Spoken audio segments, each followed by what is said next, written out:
사도신경으로 우리의 신앙 고백하시겠습니다. 전능하사 천지를 만드신 하나님 아버지를 내가 믿사오며 그 외아들 우리 주 예수 그리스도를 믿사오니 이는 성령으로 잉태하사 동정녀 마리아에게 나시고 본디오 빌라도에게 고난을 받으사 십자가에 못 박혀 죽으시고 장사한 지 사흘 만에 죽은 자 가운데서 다시 살아나시며 하늘에 오르사 전능하신 하나님 우편에 앉아 계시다가 저리로서 산자와 죽은 자를 심판하러 오시리라. 성령을 믿사오며 거룩한 공회와 성도가 서로 교통하는 것과 죄를 사하여 주시는 것과 몸이 다시 사는 것과 영원히 사는 것을 믿사옵나이다. 아멘. 찬송가 453장 찬송가 453장 예수 더 알기 원하네 함께 찬양 드리겠습니다. 453장입니다.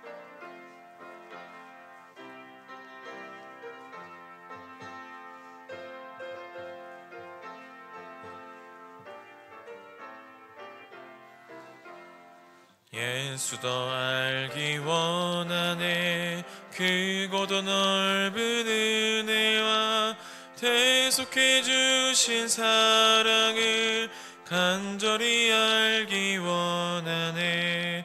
내 평생의 소원, 내 평생의 소원, 대속해 주신 사랑을 간절히 알기 원하네. 성령이 스승되셔서 진리를 가르치시고 거룩한 뜻을 깨달아 예수를 알게 하소서. 내 평생의 소원, 내 평생의 소원, 대속해 주신 사랑을 간절히 알기 원하네. 성령에 감화되어다서 하나님 말씀 배우니 그 말씀 안절안절이 내 맘에 교훈되도다.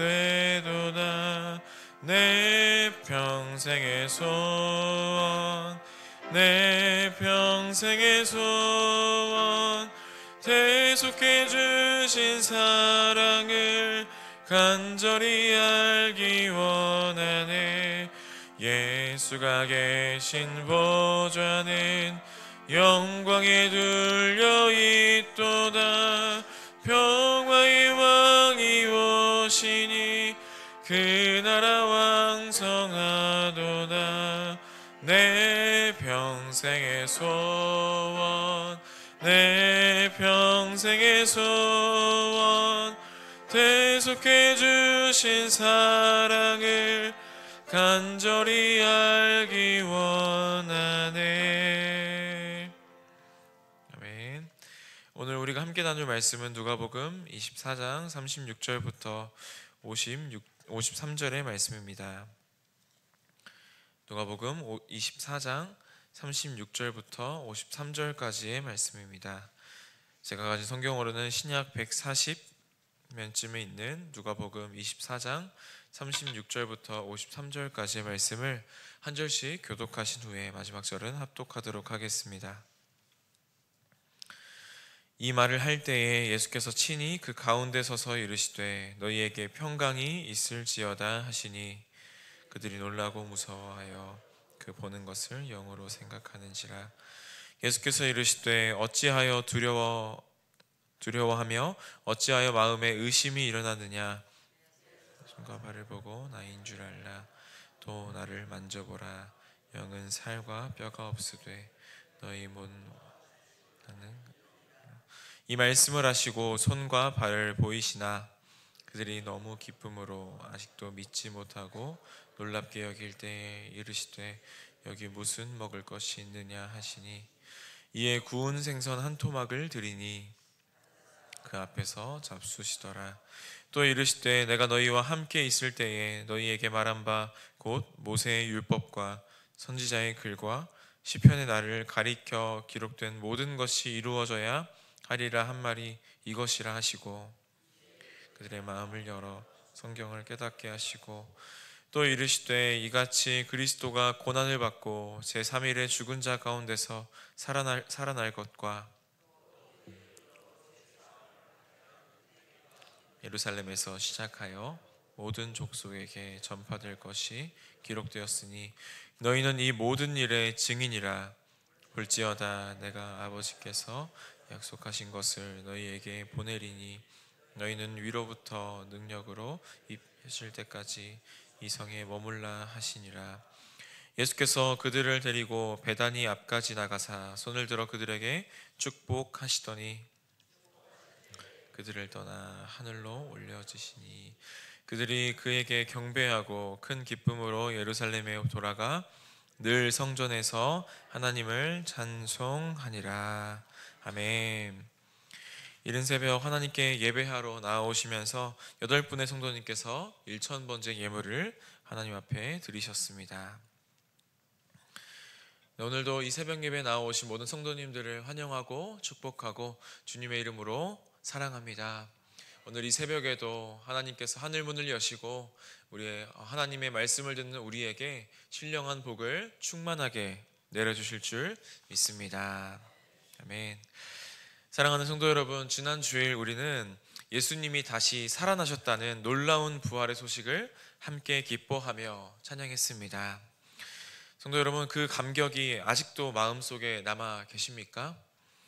하지만 어느새 우리는 다시 일상으로 돌아와 있습니다. 어제 바쁜 월요일을 보내며 밀려드는 걱정과 또 필요 속에서 문득 그 부활의 감격은 어디로 갔을까라는 생각이 들기도 합니다. 시간이 지날수록 그 부활의 기쁨은 점점 희미해지고 다시 평소처럼 반복되는 하루 속에 들어와 있는 자신을 발견하게 되는 것이죠. 그런데 과연 이 부활은 특별한 하루의 기억으로만 남는 것일까요? 그날 느꼈던 은혜와 기쁨은 우리의 일상과는 무관한 것이었을까요? 오늘 함께 나눈 오늘 본문은 이런 질문에 대해 우리에게 중요한 이야기를 들려주고 있습니다.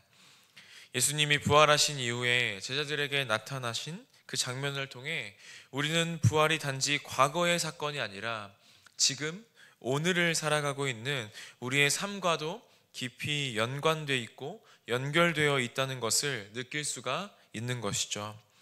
오늘 이 말씀을 함께 묵상하면서요, 우리는 예수님의 부활이 오늘 우리에게 어떤 의미로 다가오는지, 그리고 부활이 어떻게 우리의 삶 가운데에 살아 움직일 수 있는지를 함께 살펴보고자 합니다.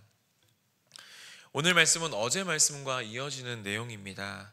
엠마오로 가던 길에서 부활하신 예수님을 만났던 두 제자가 11제자를 포함한 여러 제자들이 함께 모인 그 자리에서 그 경험을 이야기하고 있을 때에 부활하신 예수님께서 직접 그 자리에 나타나셨습니다. 예수님의 제자들에게 처음 하신 말은 무엇입니까? 너희에게 평강이 있을지어다 였습니다. 이 말은 유대인들이 자주 쓰는 인사말인 샬롬, 평화가 있기를 바란다 라는 뜻입니다. 하지만 예수님께서 하신 그 샬롬의 말은요, 단순한 인사 그 이상이었습니다. 제자들은 예수님이 십자가에서 돌아가셨을 때 모든 것이 끝났구나 라고 생각했지만 예수님은 다시 살아나셔서 그들에게 승리의 소식을 전해 주신 것입니다. 평강이 있을지어다 라는 인사 속에는 두려움과 또 슬픔에 빠져있던 제자들을 향한 하나님의 위로와 축복이 담겨져 있었습니다. 예수님의 부활은 하나님의 계획이 그 십자가의 사건으로 말미암아 중단되지 않고 계속되고 있다는 증거였습니다. 예수님의 안부를 걱정할 필요도 없었고 하나님의 뜻은 여전히 이 땅 가운데 이루어지고 있는 것이죠. 하지만 제자들은 여전히 눈앞에 계신 예수님을 보고도 그것을 믿지 못하고 놀라고 두려워합니다. 왜냐하면 예수님을 실제 몸으로 부활하신 분이 아니라 단지 영혼, 즉 죽은 사람의 영이다라고 생각했기 때문입니다. 아직까지도 예수님께서 진짜로 살아나셨다는 사실을 확신하지 못하고 있었던 것이죠. 그래서 예수님은 제자들에게 몸의 부활을 보여주시기 위해 이렇게 말씀하십니다. 내 손과 발을 보아라. 바로 나다라고 말씀하시는 것이죠. 당시 팔레스타인 지역의 옷은 몸을 거의 다 가렸기 때문에 얼굴과 손과 발만이 보이는 유일한 신체 부위였습니다. 그래서 예수님께서는 이 손과 발을 제자들에게 보여주시면서 만져보라고 하신 것은 정말로 육체를 가진 몸으로 부활하셨다라는 것을 확인시켜 주시기 위한 의도였습니다. 예수님께서 바로 나다라고 말씀하신 것은 눈앞에 있는 내가 너희들이 알고 있는 그 예수님, 그분이 맞다라고 하시는 뜻입니다. 예수님의 부활이 이전과 완전히 단절된 것이 아니라 부활 전과 부활 후가 이어지고 있다는 의미를 담고 있는 것이죠. 그리고 예수님은 나를 만져보아라 라고 말씀하십니다. 직접 손과 발을 만져보라고 하시죠. 단순히 시각적으로 보는 것만으로는 믿기 어려운 제자들을 위해서 육체로 부활하신 사실을 손으로 느껴보게 하신 것입니다. 뼈와 살이 있다는 것, 이것은요, 이 영혼과는 다르다는 뜻이고 예수님께서 실제로 몸을 가지고 지금 제자들 앞에 서 계신다라는 것을 보여주신 것입니다. 예수님은 눈으로 보고도 믿지 못하는 제자들을 위해서 직접 손으로 만져서라도 확신을 가지도록 도와주신 것입니다. 이처럼 예수님은요, 몸의 부활이 분명해졌기 때문에 제자들은 그 놀라움과 기쁨을 동시에 느낄 수가 있었던 것입니다. 예수님께서는 제자들에게 자신이 육체적으로 부활하신 사실을 더 확실하게 알려주시기 위해서 제자들에게 먹을 것이 있냐라고 물어보십니다.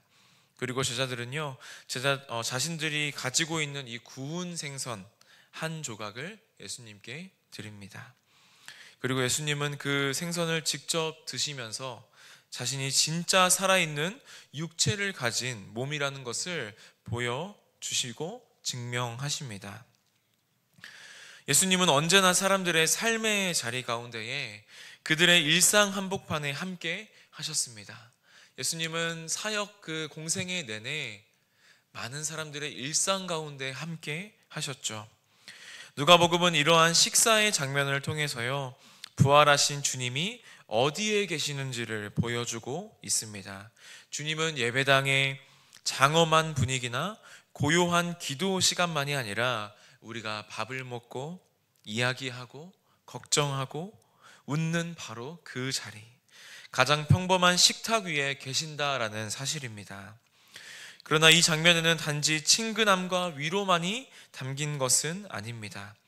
예수님은 식사가 다 마친 후에 제자들에게 이렇게 말씀하시는데요, 너희는 이 모든 일의 증인이다 라고 말씀하십니다. 여기에 모든 일은 무엇일까요? 예수님의 사역과 고난, 그리고 부활은 물론 앞으로 제자들과 교회를 통해 선포될 복음의 여정을 모두 포함하는 것이 바로 모든 일입니다. 이 모든 일이 다 제자들에게 맡겨져 있다라는 것이죠. 단지 과거의 시간을 회상하고 있는 것이 아니라 예수님은요, 제자들에게 미래를 향한 그 사명을 지금 맡겨주고 계신 것입니다. 그리고 예수님은 제자들에게 이 모든 일의 증인이 되라라고 말씀하시면서 단지 그들의 기억이나 의지에만 맡기시지 않습니다. 그 뒤에 아버지께서 약속하신 성령을 너희에게 보낼 것이다 라고 말씀하시는 것이죠. 이처럼 성령을 우리에게 보내주시는 것은요, 그리스도의 영으로서 그리스도의 사역을 완성시키는 동력인 성령인 동시에 제자들이 이 세상 가운데 복음을 담대히 선포하고 살아낼 수 있는 힘의 원천이 바로 이 성령이 되어주시는 것입니다. 그래서 사도행전 1장 8절은 이렇게 기록하고 있는 것이죠. 오직 성령이 너희에게 임하시면 너희가 권능을 받고 예루살렘과 온 유대와 사마리아와 땅끝까지 이르러 내 증인이 되리라 하시니라. 아멘. 사도행전에 이르러서 누가는 이 약속의 성취가 어떻게 이루어지고 있는지를 자세하게 사도행전을 통해서 기록하고 있습니다.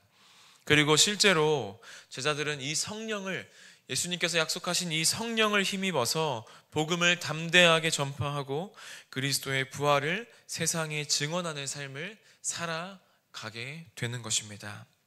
우리 또한 마찬가지입니다. 우리 또한 예수님의 제자입니다.